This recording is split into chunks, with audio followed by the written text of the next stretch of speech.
Hi, welcome student. In today's lecture, we understand the stationary wave and its properties. So first we see that what is the stationary wave. The stationary waves are produced by superposition of two progressive waves of equal amplitude and frequency traveling with same speed in opposite direction. तर आता नीट लक्षात घ्या की जर का दोन progressive wave आपण घेतल्यात म्हणजे ट्रान्सवर्स किंवा लॉन्जिट्युडनल, आता आपण ट्रान्सवर्स वेव्ह घेतल्या त्या ठिकाणी एक ब्ल्यू कलरची आणि ग्रीन कलरची वेव्ह तुम्हाला दिसते. तर हे दोन जर का प्रोग्रेसिव्ह वेव्ह आपण घेतल्यात having a same amplitude and same frequency, म्हणजे दोघांचा ॲम्प्लिट्यूड आणि फ्रिक्वेन्सी सेम असेल आणि दोन्ही आपण जर का अपोजिट डायरेक्शनने सेम स्पीडने आणल्या आणि त्यांचं जर का सुपरपोजिशन झालं तर त्यापासून एक लूप लाईक स्ट्रक्चर आपल्याला मिळतं आणि त्या स्ट्रक्चरलाच आपण काय म्हणतो, स्टेशनरी वेव्ह म्हणतो. तुम्हाला आकृतीत दिसतंय की अशा प्रकारचं जे स्ट्रक्चर असतं तर त्याला आपण काय म्हणतो, स्टेशनरी वेव्ह म्हणतो. Now here we see the stationary wave or structure of stationary wave. The amplitude of stationary wave is maximum and minimum, or it's from 0 to maximum.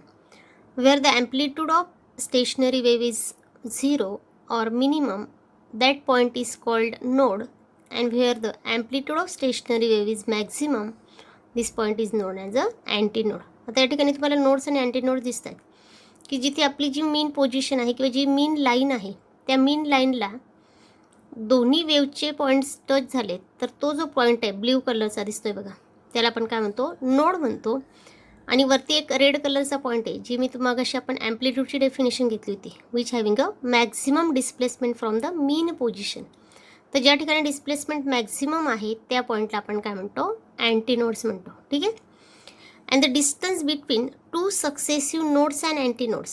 आता आपण दोन नोड्समधलं किंवा दोन अँटीनोड्समधलं जे डिस्टन्स होतं त्याला आपण काय म्हटलं, वेवलेंथ म्हटली होती, जी आपण लॅम्बडाने दाखवली होती. पण या ठिकाणी काय, दोन नोड्समधलं जे डिस्टन्स आहे ते किती आहे, λ/2 आहे. आणि एक नोड्स आणि एक अँटीनोड्स याच्यातलं जे डिस्टन्स आहे ते काय, λ/4 आहे.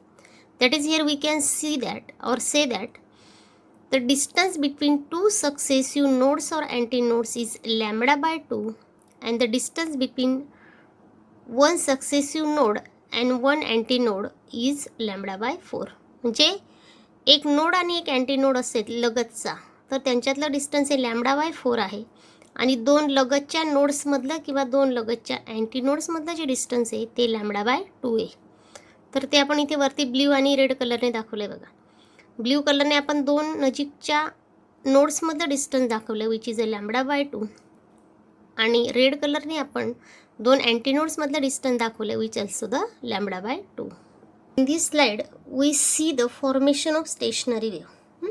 म्हणजे दोन जर का सेम फ्रिक्वेन्सी आणि सेम ॲम्प्लिट्यूड, आता एकच वेव्ह आपण खालीवर करतोय म्हणजे काय की दोन वेव्ह अशाच सेम फ्रिक्वेन्सी आणि सेम ॲम्प्लिट्यूडच्या असतील तर त्यांचं सुपरपोजिशन झाल्यानंतर आपल्याला अशा प्रकारचे लूप मिळतात किंवा असं लूप लाईक स्ट्रक्चर मिळतं ज्याला आपण काय म्हणतो, स्टेशनरी वेव्ह म्हणतो. तर आता ऑर्डिनरी वेव्हमध्ये जसे वेव्हचे पार्टिकल्स एका पॉईंटपासून दुसऱ्या पॉईंटला एनर्जी ट्रान्समिट केली जाते, तर या ठिकाणी स्टेशनरी वेव्ह त्या दोन पॉईंट्समध्येच फिक्स आहे बघा, ती पुढे जात नाही आहे. तर याच्यावरून आपण स्टेशनरी वेव्हचे काही कॅरेक्टरिस्टिक्स किंवा प्रॉपर्टीज त्या ठिकाणी बघणार आहोत. So here we see the properties of stationary wave. So first property of stationary wave is the all particles between adjacent nodes are in phase. तर दोन नजीकच्या नोड्समध्ये जे पार्टिकल्स असतात ते काय असतात, सेम फेजमध्ये असतात. आता मग अशा आपण नोड्स आणि अँटीनोड्स बघितले बघा की ज्या ठिकाणी डिस्प्लेसमेंट मॅक्झिमम असेल तो पार्ट काय, अँटीनोड असतो आणि ज्या ठिकाणी डिस्प्लेसमेंट काय असतं, मिनिमम किंवा 0 असतं त्याला काय म्हणतो आपण, नोड म्हणतो. तर दोन ॲडजेसंट नोड्समधले जे पार्टिकल्स असतात ते काय असतात, सेम फेजमध्ये असतात. त्यानंतर second properties, the wave front in a stationery wave does not move through the medium. ते जे काही वेव्ह फॉर्म्स असतात जसं आपण प्रोग्रेसिव्ह वेव्हमध्ये बघितलं की ती वेव्ह कंटिन्युअसली सरळ स्ट्रेट मूव्ह होते, तर तसं स्टेशनरी वेव्हमध्ये नसतं. जसं मी तुम्हाला मगाशी सांगितलं आहे, ठिकाणी तुम्ही पाहू शकता की दोन बंदिस्त पॉईंट आहेत म्हणजे दोन्ही साईडने आणि तेवढ्याच पार्टमध्ये ती वेव्ह काय होते, फॉर्म होते किंवा तयार होते. म्हणजे ती वेव्ह पुढे मूव्ह होत नाही किंवा ते जे वेव्ह फॉर्म्स असतात त्या पुढे पास होत नाहीत. त्यानंतर थर्ड म्हणजे महत्त्वाची जी प्रॉपर्टी ती स्टेशनरी वेव्हची ती बघा. The amplitude of stationary wave varies from 0 at node to maximum at antinode and depends on the position along the wave.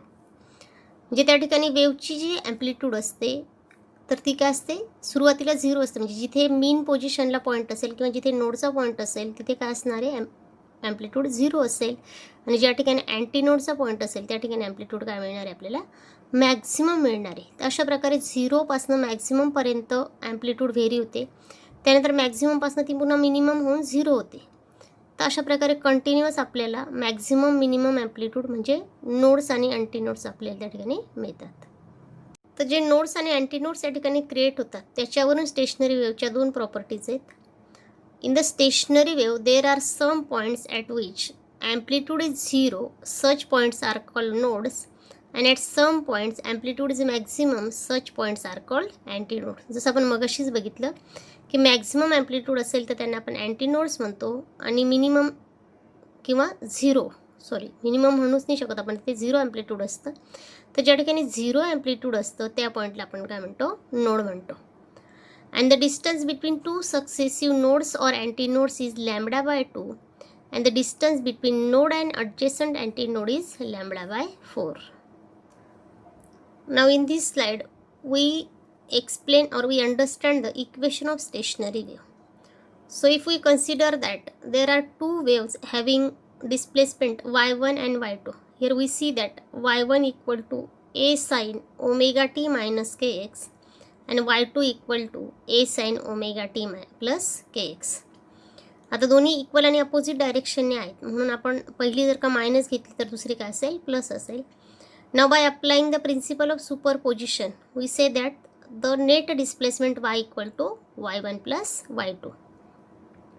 मग आपण या ठिकाणी y1 आणि y2च्या व्हॅल्यू जर का सबस्टिट्यूट केल्या तर त्या ठिकाणी इक्वेशन बघा आपलं मिळतं आहे की y equal to a sine omega t minus k x plus a sine omega t plus k X.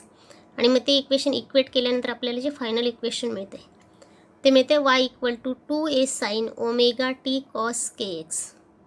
Therefore y equal to capital A cos K X sine omega T where a equal to twice A. म्हणजे सुरुवातीचा जो 2a घेतला आहे त्याच्याऐवजी जर का आपण capital A वापरला तर आपलं ए स्टेशनरी वेव्हचं जे इक्वेशन आहे ते काय होतं आहे, y equal to capital A cos of kx sin omega t, where capital A is the amplitude of stationary wave and small a is the amplitude of progressive wave.